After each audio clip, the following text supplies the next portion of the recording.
और लेदर से जैकेट बनती कैसे है और लेदर आखिर मिलता कैसे है और ये इतनी महंगी क्यों होती है। और अगर आपको कभी इन सवालों ने सताया है तो वीडियो आपके काम की है, क्योंकि मैं आपको बताने वाला हूँ लेदर जैकेट की पूरी एबीसीडी। लेकिन जो सवाल सबसे पहले आता है वो यह है कि लेदर की जैकेट में लेदर आता कहाँ से है। दोस्तों, सबसे पहले जानते हैं लेदर मेकिंग प्रोसेस।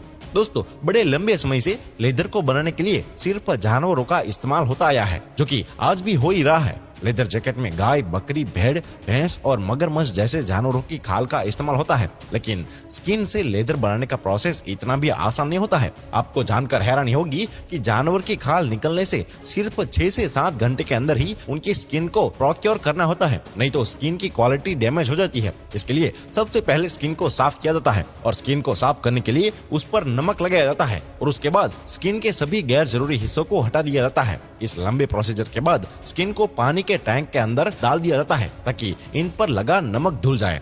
इसके बाद स्किन पर एक केमिकल डाल दिया जाता है ताकि खाल से बालों को हटाया जा सके और इस टाइम तक जानवर की खाल लेदर का रूप ले लेती है और इनको अलग अलग शेप्स की शीट्स में काट दिया जाता है। इन्हीं शीट्स को लेदर मैन्युफैक्चरिंग रॉ मटेरियल की तरह इस्तेमाल करते हैं और रॉ लेदर 120 के करीब शीट्स के बंडल में आती है। इसके बाद सबसे पहले बंडल में से एक ही रंग की सभी शीट्स को इकट्ठा कर लिया जाता है। बता दे कि जैकेट को बनाने में आमतौर पर 7 से 8 शीट्स लग जाती है और एक बार शीट्स को इकट्ठा करने के बाद जैकेट की कटिंग और स्टिचिंग का काम कर लिया जाता है।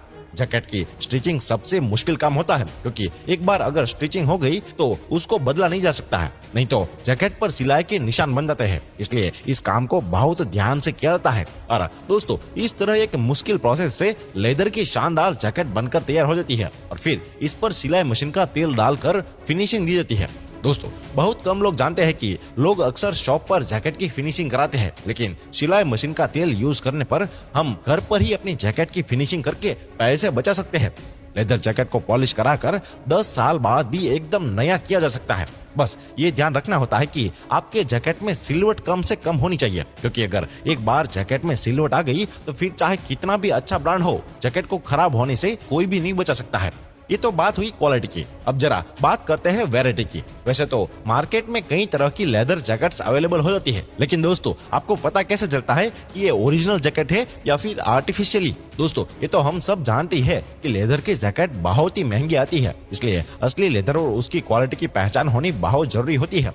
अगर इस तरह के सवाल आपके मन में हलचल पैदा करते हैं तो आज हम आपको असली और नकली लेदर की पहचान की कुछ टिप्स आपको बताएंगे, जिनसे आप मार्केट में चमड़े का सामान खरीदते समय कंफ्यूज नहीं होंगे। असली और नकली लेदर की पहचान में उसका टेक्सचर यानी कि पैटर्न बहुत मायने रखता है।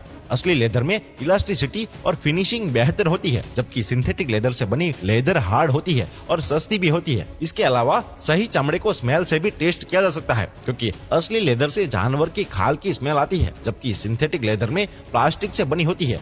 फायर टेस्ट से भी आप लेदर की पहचान कर सकते हैं। दरअसल असली चमड़े का सामान आग पर ज्यादा आग नहीं पकड़ेगा, जबकि नकली लेदर तुरंत ही आग पकड़ लेगा और उसका प्लास्टिक पिघलने लगेगा। वैसे तो दोस्तों, लेदर की पहचान उसके सामान पर एक बूंद पानी डालने से भी हो जाती है, क्योंकि दोस्तों, असली जो चमड़ा होता है वो पानी को एब्जॉर्ब कर लेगा, जबकि सिंथेटिक लेदर पर पानी की बूंद वैसे की वैसे ही बनी रहेगी।